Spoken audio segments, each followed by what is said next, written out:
didn't start loud. That's what made it worse.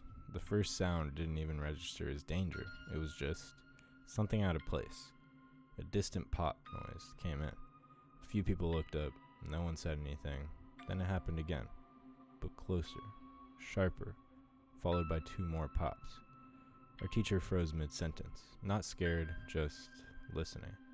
And then she moved, fast.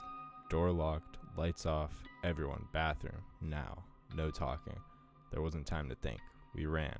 The bathroom door slammed behind us, and suddenly it was completely dark. Too dark. Too quiet. Except it wasn't quiet, because now you could hear everything. Someone was shaking next to me. Their shoulder kept hitting mine in small, nervous movements. Then, footsteps. Not running, walking. Right outside, then they stopped. A classroom door opened. We heard it. Then something crashed. The teacher's hand covered someone's mouth instantly. No one was allowed to react, no one was allowed to exist, and then the footsteps came back.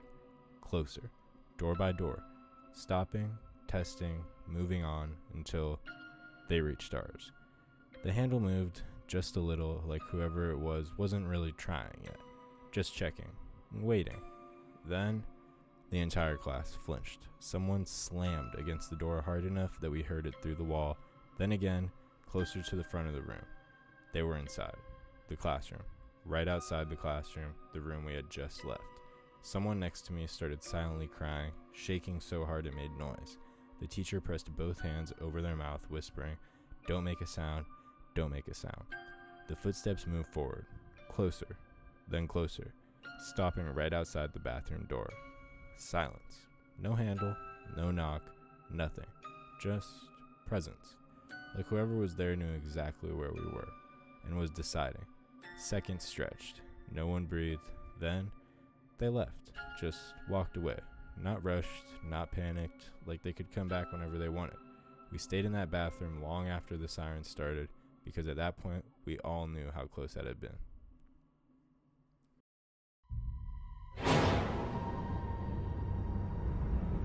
Last period never feels real. No one's fully there. Everyone's already thinking about leaving. So when the fire alarm went off, people barely reacted. A few stood up, some laughed, then everything stopped. Our teacher moved instantly. Door shut, locked, lights off, get down, now. People dropped whatever they could, under desks, against walls, behind anything. Then, gunshots. Not far away, inside the building. The kind that echo in a way that make it impossible to tell how close they really are. And that's what makes it worse. Then footsteps, fast at first, then slowing, right outside our door. "Hey, it's me." The voice sounded normal, familiar, too familiar. Someone near the door whispered a name under their breath, like they recognized it. The teacher shook his head immediately. No. The voice came again, closer this time, right against the door. "Come on, I know you're in there." The handle moved. Just enough to remind us how thin that barrier was. "You guys locked me out." There was something wrong now. The tone had shifted. Less panic, more control. Then he said something that made the entire room freeze. He said a name. One of ours. "Ethan, I know that's your class. Open the door." No one moved. No one even looked at Ethan, because now we understood this wasn't random. The door shook slightly. The desk pressed against it shifted just a little. "You're really not going to help me?" Silence. Then, everyone flinched. A few people almost screamed. Then footsteps, moving away, slow, unhurried, and then...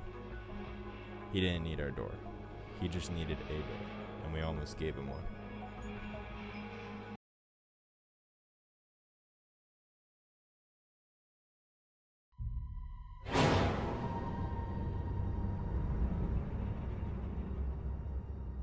The worst part wasn't the beginning, it was the delay, because no one reacted fast enough.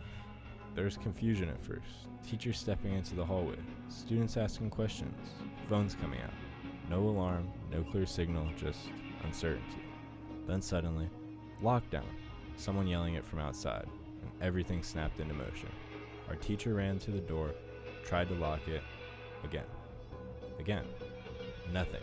You could hear it in the sound. It wasn't catching, and that's when panic set in.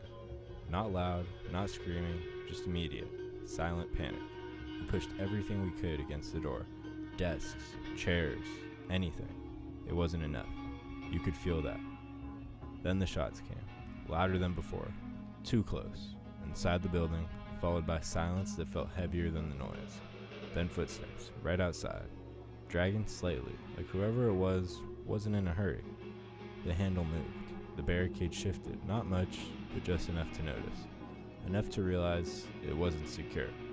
The door pushed inward just a fraction, a visible gap. Someone near the front covered their mouth to stop from making a noise. The teacher pressed her weight against the desks. Everyone froze. Another push, slightly wider creak. The door moved again.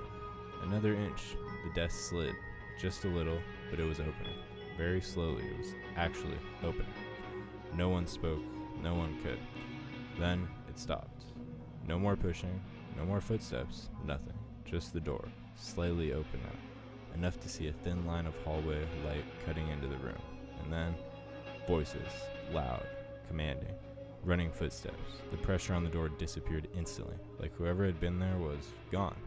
We didn't move, even then, even after help arrived, because all any of us could think about was another few seconds and that door would have been open.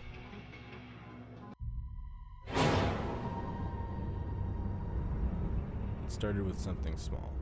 Not an alarm, not an announcement, just the hallway going quiet. At first, no one noticed. Our class was still talking, chairs moving, someone tapping their pencil like they always did. But then the teacher stopped, mid-sentence. She looked at the door. Not confused, not scared, just focused, like she was listening for something we couldn't hear yet. A few seconds passed, then she walked over, slowly, and looked at the door. No announcement, no explanation. She turned off the lights, and that's when everyone noticed. "Wait, what's going on?" someone whispered. She didn't answer, just quietly said, "Everyone stay away from that door." It wasn't panic, that's what made it worse. No urgency, no yelling, just controlled, like she didn't want to make noise. We all kind of gathered toward the back of the room, unsure if this was a drill or not. Then, something dropped outside. Not loud, but in the silence it sounded wrong. A few people looked at each other, then we heard footsteps, slow, dragging slightly, like someone walking without lifting their feet all the way. They didn't pass by like normal hallway traffic. They stopped, right outside our door. No one moved. You could feel the entire room holding its breath at the same time. Then, a light knock. 3 times. Not loud, not aggressive, just deliberate. 3 slow knocks. No one answered. The teacher shook her head slightly. Don't respond. Another pause, then the handle moved. Just a little, then stopped. Like whoever was out there realized it was locked. A few seconds passed, then the knocking came again. Same pattern, exactly the same. That's when it started to feel wrong. Too controlled, too patient, like whoever it was wasn't confused. They were testing. Someone near me whispered, "Is that security? Is this a drill?" But it didn't sound like security. There was no radio, no voice, no footsteps moving around, just that person, standing there, waiting. Then the handle turned again. This time the handle pushed harder. The door rattled slightly in the frame, then stopped again. And then, very faint voice through the door. "Hello?" It was quiet, flat, not panicked, not urgent, just empty. "Open the door." No one moved. The teacher didn't even look at us now. She was staring straight at the door, completely still. Then the voice came again. Same tone, same volume.